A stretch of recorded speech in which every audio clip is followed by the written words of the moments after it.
What was your first impression, the first classical piece of music that actually influenced you greatly? One of the first memories was actually when my father was playing Chopin, music of Chopin and Rachmaninoff, because he always plays those composers, and those two composers are his favorites. It just always gave me such a sentiment that I couldn't really stand to be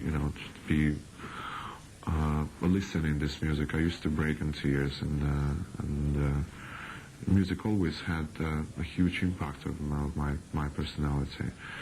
And then, of course, when I grew up, in the age of 3 or 4, I began to sing myself, particularly along with my grandma. And I remember she used to call guests to the apartment just to listen myself, and then I was very shy, and then I had to be, stand up a chair in order to sing. So it was my little stage, and I hated it. Because I was too shy, and but she used to shout at me, I'm giving you to eat, I'm looking after you, and you don't want to sing for me. Just sing. So I did it, and very early I've understood the pleasure and the such a great joy of performing the music.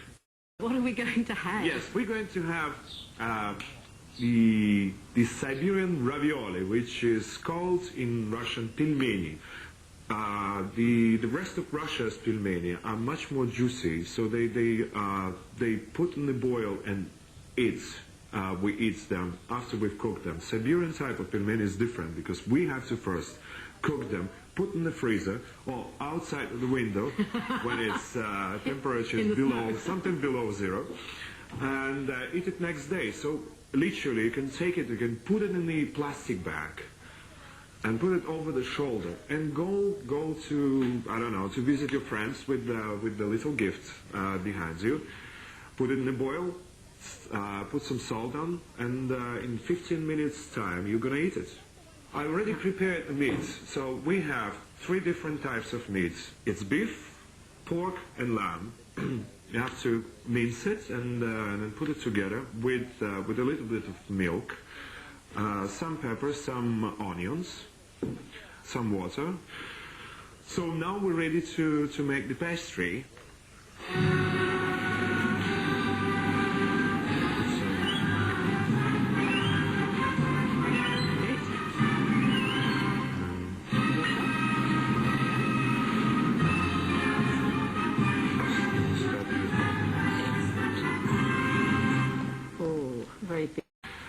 After I finished that music school, I took a couple of years of break, and I was about 14, a great age, a teenager, and throughout those 2 years of emptiness, I filled it up with rock music and hard rock experiences.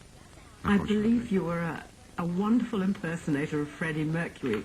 Is this true? Absolutely, yes. One of my friends who introduced me to the great music of Queen, and in the beginning it was very fascinating to find connection with the classic music between the rock and classic, because I would describe it as a great deal crossover.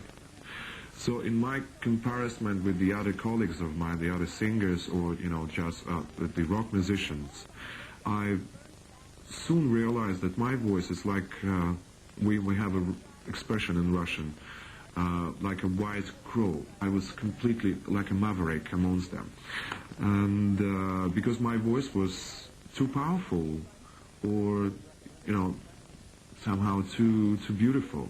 Father's teacher considered me as a tenor, and he began to teach me as a tenor. But I had another love and obsession of going out with my girlfriends. I found it very, very difficult to keep on singing the tenor range, because you really have to be always in form. always in good form. You have to sleep, you have to, etc., etc. And I was... For a handsome young man, this is a big ask. Difficult. So, curtail the life, yes. So that teacher has accused me of betraying his musical principles, because I decided to become a baritone because I found much more comfortable and much easier to sing in the baritone range, and because my voice sounded brighter and easier.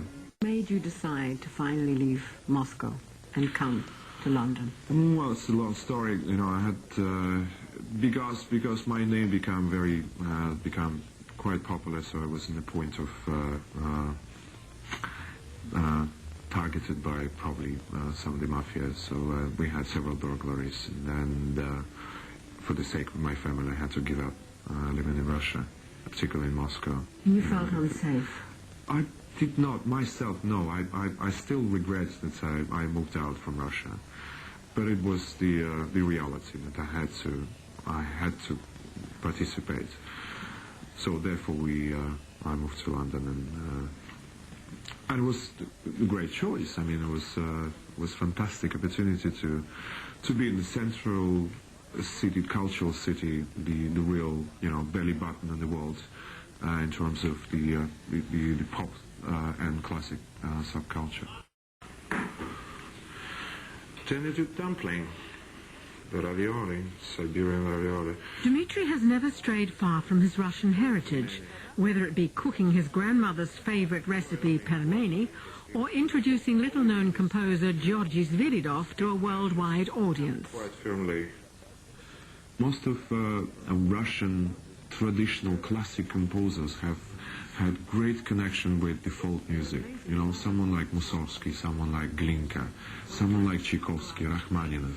And of course, Sviridov was, although he grown up in Petersburg, his city he admires and loved the most, but he was born in one of the little villages around Moscow, and it definitely has kept the folk traditions that he grew up with. And therefore you can recognize the melodies, the brilliant, unforgettable, unique melodies from his childhood, from the Russian folk songs. Anywhere I performed Sviridov's music, always I had a standing ovation. And you're now moving into the Verdi repertoire slowly and carefully. Quite slowly, yes. But already I have decided to sing Rigoletto. Maybe it's too soon, but I'm going to try, and I'm going to do it in the quite a risky place. I'm going to do it in Moscow, and you know, the Moscow audience in Russia, particularly in Moscow, they're loving you so much. But if you slip down, they're going to eat you. Like La Scala. Like La Scala, yeah. A couple of years ago, I started to make a tours across Russia and Ukraine, and I repeated last summer again. So it's a lot of fun, and particularly I want to be still part of my heritage, and Russia's been always a great deal of my personal life and my career, and I don't want to lose it. The greatest achievements of the Soviet time was the education system. Even in my example, someone like me could have afforded to study at music school, chorus conductor school, conservatory, living in the very same city, which is quite central, but still not the capital, and get the entire education educated in the very same town. So I had a greatest opportunity that I do not see abroad of my country. I don't see it in somewhere like in the United States of America. They don't have it. So I could have seen the big changes, and unfortunately the education system and the greatest support from the government is falling apart, of course, because we have a crisis.